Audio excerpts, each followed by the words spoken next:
Yo guys, Beast, back to obviously content, and today I'm going to be doing a Does It Deserve Your Kaku over the Saiko Yanabashi, the green unit that is currently released on Rebirth finally. It hasn't been that long actually since it was on JP, and I'm liking that we're getting closer when it comes to releases, but free-to-play is premium units and a few other things, just they don't really release that soon compared to the JP version. We do still miss some things, but overall, this is a very good unit. And there's what she does for her conflict status, so it's a very, very nice thing that she does for conflict. 2 times the attack of allied squads, but that's what the anniversary Konki already does and everything else, so she's not a bad skill character for conflict. But anyway, let's get right into the stats for the skill. So we head on over to the skill, and first things first, I'm gonna head over here to upgrade info and then mastery, and we're gonna look at level 2 because I always do this. And all she does is 1.5 times your attack and defense for 2 turns. Same at 40% actually. When you get to 50, or 60, not 50, 60%, 1.5 times the attack and defense, and increases your block rate by 10% for 3 turns. And then 2 point, blah blah blah. Now, remember that is just the first skill. I forgot to mention that, but this is an awakening unit, so you only need 1 dupe. So let's see what the skill that actually matters. You're really not going to use the first skill on this awakening unit at all. It's pretty trash. So activate the awakening status 3 times your attack and 2 times the skill gauge rate for 2 turns. It's not a perma awakening unit like the anniversary units. They are the only ones so far that are. Anyway, let's get on into this. Inflict paralysis on front row enemies for 3 turns and deals attack times 10 damage to front row enemies and reduces durability by 8. So does a decent amount of attack, even though it only attacks 1 time, like the Tsukiyomi, who I think attacks like 3 or 4 times, but it's 8 times damage or something like that. And then also the Yuri, who does the same. And I'll take a look at the conflict status, even though I don't care too much about it. If any of you are crazy in the conflict, maybe the ratings there matter to you, but I really don't care. Like I said, once again, the skill for conflict itself is good. It has she has 11k, almost 12k HP. 643 attack and 386 defense, so nothing crazy there when it comes to defense.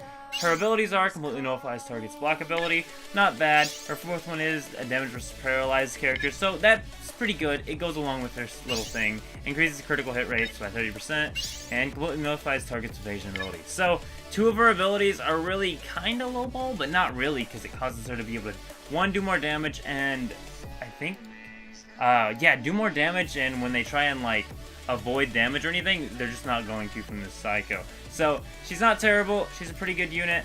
If you have the extra Kaku, I'd probably actually go for her, though I'd probably go for her. She's not terrible, and I do believe, let's quickly make sure she's guaranteed at the 7th multi though.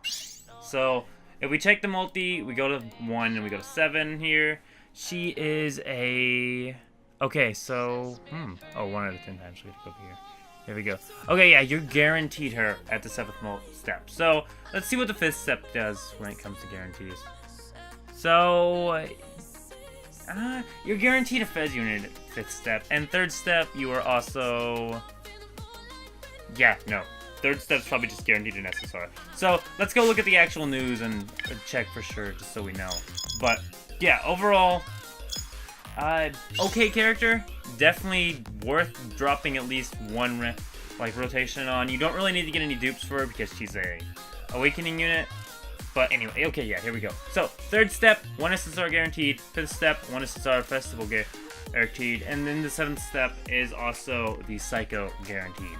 So not bad. You could possibly pull her on the 5th multi. You're gonna need a total of, I do believe that's 30 and 40. 120, 160, 210, 250, 300. So only 300 Kaku, which I know saying only is kind of a questionable thing, but 300 Kaku for a guaranteed unit, and there are other festival units on here. Let's quickly just take a look and see who all is on this banner right now. If there are the units that I think are on here, if any of you skipped like all the 200 million download celebrations, you are probably really in luck. As a matter of fact, you are. Look at all the people on here, okay? So, let's point out the people on here that you'd want. Haru, Hinami, Tsukiyomi's on here, Yuri's on here, the Kaya and Devil Ape on here, Gohaisei's on here, Takizawa's on here, Shirazu's on here. Look at all the people on here. it wouldn't be the worst decision to go for this summon, but this was the last festival unit, except for now Mitsuki, who we've got to wait for it to release, and hopefully no one else releases on JP until then, festival-wise. Otherwise, we're going to be one character behind again. But anyway, this was the last festival unit before Mitsuki released. Literal right alongside this unit here, which who knows if we'll get the Mitsuki or not. We still have a Golden Week, we have what's currently called a Golden Week celebration login, as well as a free multi that I'm gonna be handing out just for free that you can do.